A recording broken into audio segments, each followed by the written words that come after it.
బాలరాముడు కొలువుదీరే భవ్య మందిర నిర్మాణం దాదాపు పూర్తిగా వచ్చింది. ఇప్పుడు ఆలయ నిర్మాణ సౌందర్యానికి సంబంధించిన ఫోటోలు మైమరపిస్తున్నాయి. సమయం దగ్గర పడుతుండటంతో పనుల్లో వేగం పెంచారు అయోధ్య తీర్థక్షేత్ర ట్రస్ట్ సభ్యులు. మరోవైపు ఆహ్వాన పత్రికల పంపిణీ దాదాపు పూర్తయింది.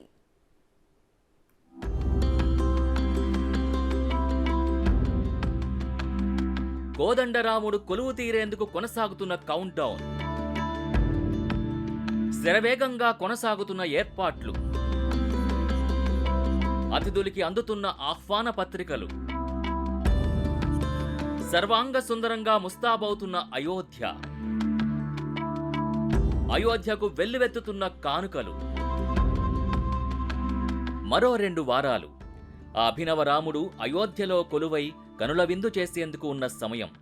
అటు అయోధ్యతో పాటు దేశమంతా ఈ మహత్తర కార్యక్రమానికి సిద్ధమవుతోంది. ఇప్పటికే ముఖ్య అతిథులకు ఆహ్వాన పత్రికల్ని అందిస్తోంది అయోధ్య తీర్థక్షేత్ర ట్రస్ట్. ఇప్పటికే కాంగ్రెస్ జాతీయ అధ్యక్షుడు మల్లికార్జున ఖర్గే, ఆ పార్టీ అగ్రనేత సోనియా గాంధీకి ఆహ్వాన పత్రిక అందజేశారు.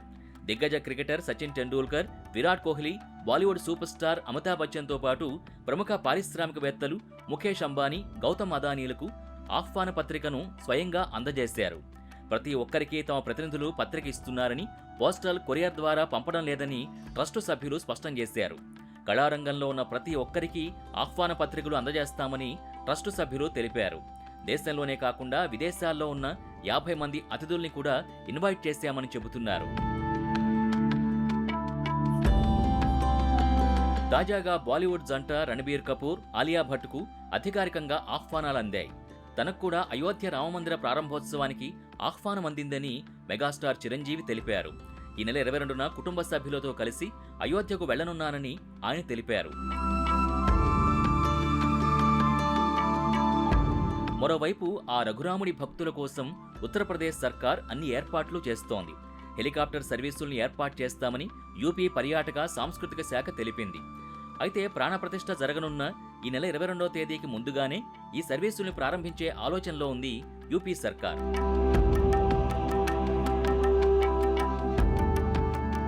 ఈ నెల 16 నుంచి అయోధ్యలో వేడుకలు ప్రారంభం కానున్నాయి. వేద మంత్రాల మధ్య శాస్త్రోక్తంగా ఈ వేడుకలని నిర్వహించనున్నారు. ఇప్పటికే అయోధ్య నగరం కిక్కిరిసిపోతోంది. దేశ విదేశాల నుంచి కానుకలతో అయోధ్యకొస్తున్నారు భక్తులు. ఆ రామభక్తుల కోసం లడ్డూలు ప్రసాదంగా ఇస్తామని తిరుమల తిరుపతి దేవస్థానం బోర్డు ప్రకటించింది. ఇప్పటికే 1,00,000 లడ్డూల్ని ప్రత్యేకంగా తయారు చేస్తోంది. మరోవైపు మధుర ఆలయం నుంచి ఆ రాముడి కోసం ప్రత్యేకంగా ఓ పిల్లన గ్రోవిని పంపుతున్నారు. బాలరాముడి విగ్రహం ప్రతిష్టాపన అనంతరం వెలిగించే అఖండ జ్యోతి ఇప్పటికే అయోధ్యకు చేరుకుంది. 5 కేజీల వెండితో దీన్ని తయారు చేశారు. దీనికి శ్రీరామ్ అఖండ జ్యోతి అని నామకరణం చేశారు. ఇది 25 సంవత్సరాల పాటు ఏమాత్రం పాడవకుండా వెలుగుతుందని దీన్ని తయారు చేసిన వారు చెబుతున్నారు. అయోధ్యను సర్వాంగ సుందరంగా ముస్తాబు చేస్తున్నారు అధికారులు. ఇప్పటికే మంగళమైన రామ్లల్లా విగ్రహాన్ని ఎంపిక చేసిన అయోధ్య ట్రస్ట్ ప్రధానమంత్రి మోడీ చేతుల మీదుగా ఈ నెల 22న ప్రాణప్రతిష్ఠ జరపనున్నారు. మరోవైపు అయోధ్య మందిర అందాలు భక్తుల్ని చూపు తిప్పుకోనివ్వడం లేదు. రాత్రి వేళల్లో ఆ భవ్య రాముడి మందిరం జిగేలమంటోంది.